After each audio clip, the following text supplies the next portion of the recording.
Bonjour et bienvenue sur Télé Djibouti dans cette nouvelle édition de votre journal de 15 heures. Voici tout de suite les titres de l'actualité.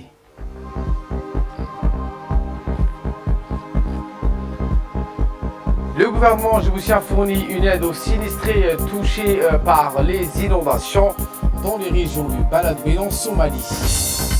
Et dans l'actualité internationale, l'europhobe Nigel Farage appelle à une alliance des pro-Brexit au Royaume-Uni. C'était les titres. Bienvenue sur Télé Djibouti. Mais avant de développer ces titres, ce message qui nous parvient de la diplomatie djiboutienne et qui indique que la 36e conférence ministérielle de la francophonie qui s'est tenue à Monaco le 30 et 31 octobre de ce mois a déclaré apporter son soutien à la candidature de la République de Djibouti au poste de membre non permanent du Conseil de sécurité des Nations Unies pour la période 2021-2022 lors de l'élection qui se tiendra à New York en 2020.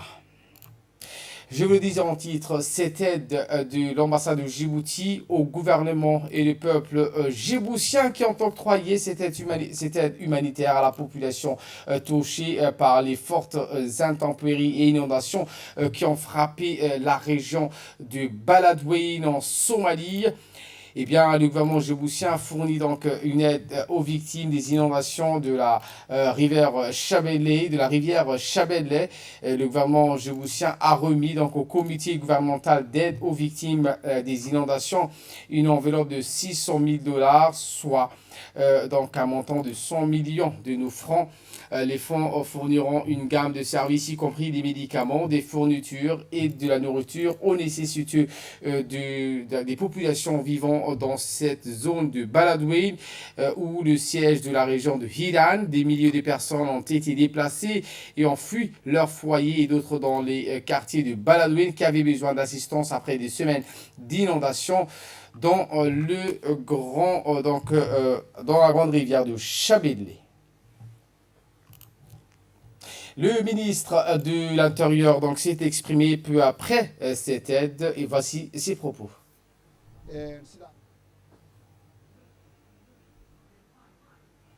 Et donc nous reviendrons sur cette information dans nos prochaines éditions. Également dans l'actualité de ce 15 heures, le ministre des Transports et des Équipements, Moussa Mohamed Ahmad, a reçu dans son bureau l'ambassadeur d'Égypte accrédité à Djibouti, Dr Mohamed Mustafa Orfi. L'objectif de la réunion était avant tout une visite de courtoisie et de premier contact, mais également pour discuter des axes de coopération qui existent entre la République de Djibouti et la République arabe d'Égypte. Le ministre, lors de cet entretien, a soulevé l'importance que revêt la coopération entre Djibouti et l'Égypte dans le domaine des transports et qu'il était nécessaire de renforcer cette coopération avec le pays frère d'Égypte, qui est un pays avec qui nous entretenons de coopération de longue date. Le ministre a réaffirmé l'intérêt du gouvernement djiboutien de renforcer la coopération entre la République de Djibouti et la République arabe d'Égypte. Le ministre de la Communication, chargé des postes et des métiers de communication, est actuellement en déplacement à Guinée-Conakry pour prendre part à la deuxième réunion des ministres en charge des technologies d'information et de la communication de l'Alliance Smart Africa. La rencontre de très haut niveau a vu la participation effective et fructueuse des décideurs, dont des ministres en charge de la télécommunication, l'éthique des pays membres de l'Alliance Smart Africa, des responsables de régulation et des organisations internationales. Autre déplacement, cette fois celle du ministre de l'Énergie chargé des ressources naturelles, Younis Ali Guedi, qui a participé ce week-end à la séance plénière de la deuxième assemblée générale de l'Alliance solaire internationale tenue à l'hôtel Ashok de New Delhi. En Inde, quelques 4000 délégués des pays membres de cette institution ont pris part aux discussions des points à l'ordre du jour. Et bien notamment le bilan et les perspectives de cette organisation, mais aussi les amendements soumis au comité permanent. C'est au tour de la ministre de la Femme et de la Famille qui a assisté à ce 31 octobre jusqu'au 1er novembre à Addis Abeba en Éthiopie, À une réunion des ministres chargés du genre des États membres de l'Union africaine sur la quatrième session du comité spécialisé sur le genre et l'autonomisation des femmes. La réunion placée sous le thème Réaliser les droits des femmes pour un avenir de chance égale a été organisée par la direction des femmes, genre et développement de la Commission de l'Union africaine. Le Forum national sur les opportunités de la zone de libre-échange continentale africaine, la ZLECA, pour la République de Djibouti, s'est clôturé ce mercredi dernier au Palais du Peuple.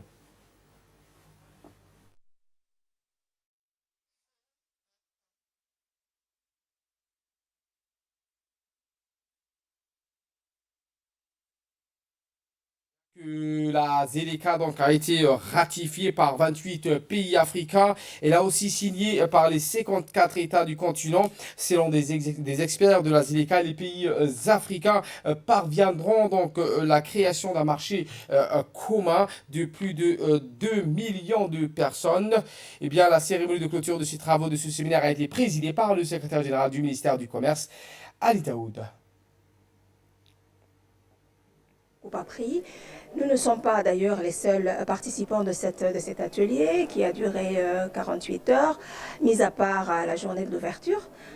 Et donc, j'allais dire que le fait de nous être retrouvés avec plusieurs représentants des ministères sectoriels et d'avoir pu assister à plusieurs présentations nous a permis de beaucoup apprendre.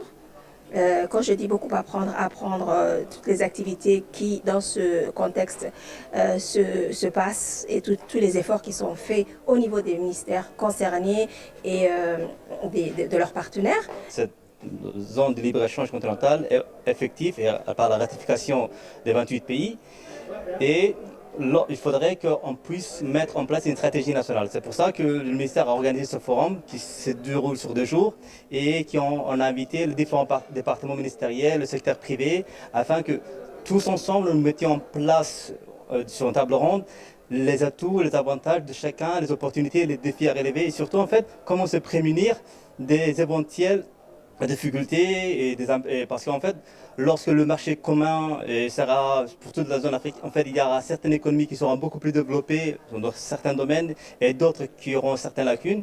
Nous à Djibouti en fait on a des infrastructures qui nous permettent d'être avantageux sur certains domaines tels que la logistique et les interventions qui ont eu lieu étaient assez fructueuses, c'est d'aujourd'hui aussi. Et voilà qu'il nous ramène de parler de la clôture des travaux d'une formation sur l'éthique et la déontologie en arabe, c'était à l'INAP, donc présidé par le secrétaire général du ministère du Travail chargé de la réforme de l'administration, Abdallah Ali Mohamed. Ce séminaire s'inscrit dans le cadre de la réforme de l'administration. Il consiste à renforcer les capacités des agents de l'administration publique destinés à une trentaine de cadres arabisants de l'administration. Cette formation qui a débuté ce dimanche 27 octobre a été animée par des experts de l'Académie arabe.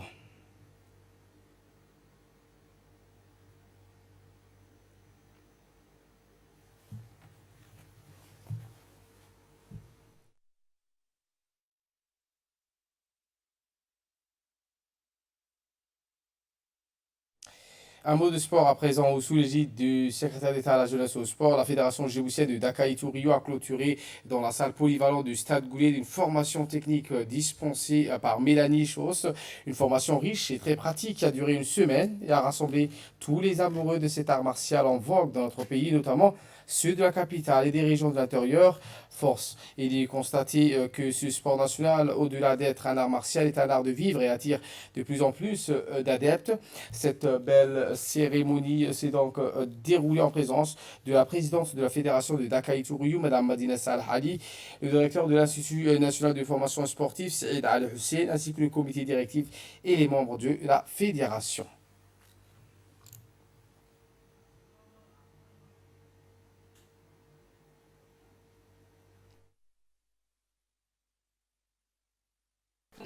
Dans quel pays, nous ne savons pas. On espère que ça sera à Djibouti parce que c'est le pays de Maître Loïta. Donc on espère que la première compétition internationale se déroulera dans votre pays. Et Maître Loïta a une grande fierté. Vraiment, le stage de Djibouti, pour lui, s'est très bien passé.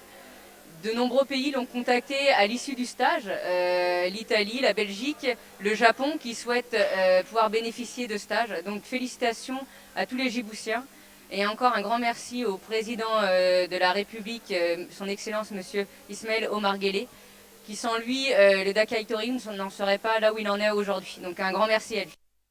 L'actualité dans les régions de l'intérieur, toujours dans le cadre de la tournée de prise des contacts, le préfet de la région de l'unité, Adam Dalal Moussa, s'est rendu hier donc, à Golabous, dans la circonscription de Yoboki.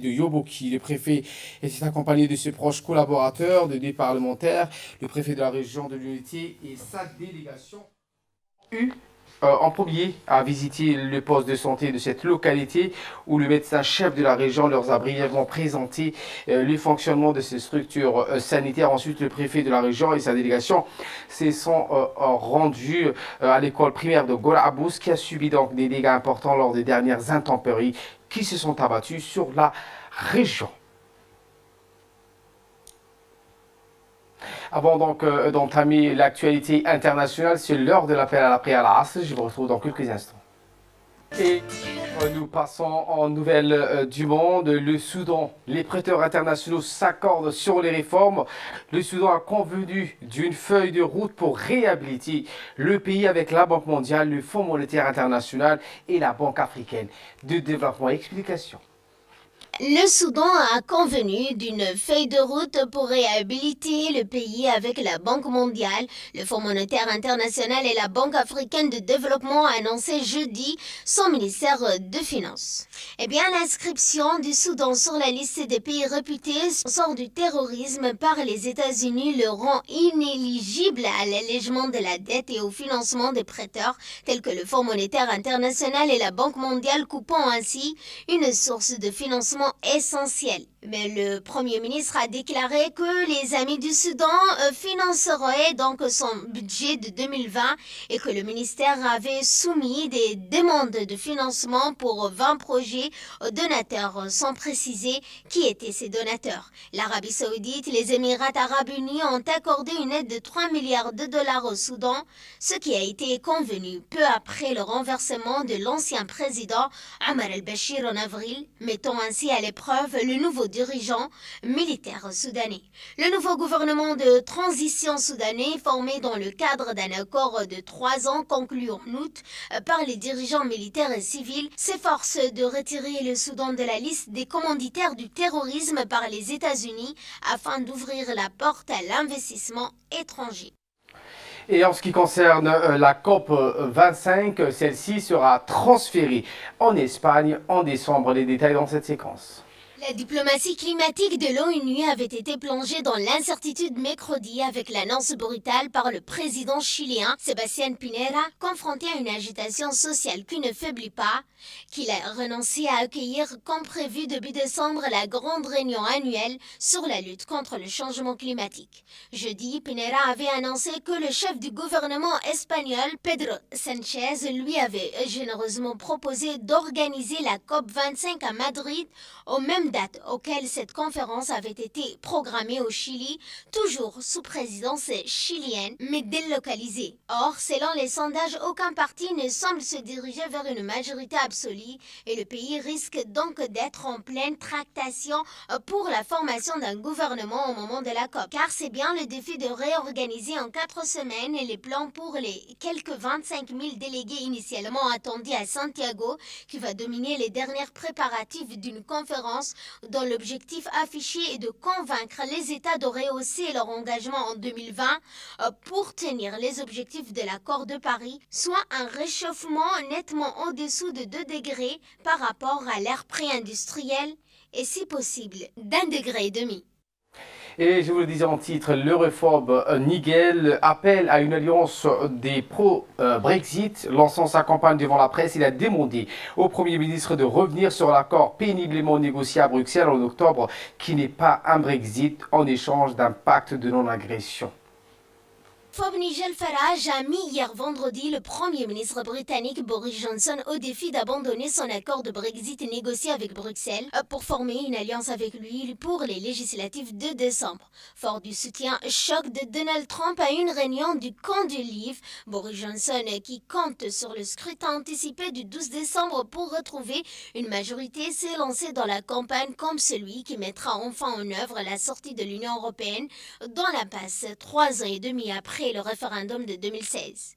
Figure de camp du Leave en 2016, Nigel Farage a repliqué avec un coup d'éclat en invitant jeudi Donald Trump dans une émission quotidienne sur la radio LBC. Le président américain ne s'est pas fait prier pour critiquer l'accord de Brexit de Boris Johnson et a appelé à une alliance Johnson-Farage pour les élections. Galvanisé, Farage a annoncé vendredi que son parti du Brexit présenterait des candidats dans chaque circonscription d'Angleterre, d'Écosse et le pays de Galles, à moins que Boris Johnson ne se rapproche de sa ligne dure. Lançant sa campagne devant la presse, il a demandé au Premier ministre de revenir sur l'accord péniblement négocié à Bruxelles en octobre, qui n'est pas un Brexit en échange d'un pacte de non-agression. Il ne présenterait alors que 150 candidats dans des circonscriptions tenues par le Labour, siège que les conservateurs n'ont jamais. Cette tentative semble vouée à l'échec, Boris Johnson ayant toujours refusé d'envisager une telle alliance, position encore réaffirmée vendredi matin par plusieurs responsables du Parti conservateur. Voilà donc pour l'essentiel de ce 15h. Merci à vous de nous avoir suivis et très bon suivi du programme sur Télé Djibouti.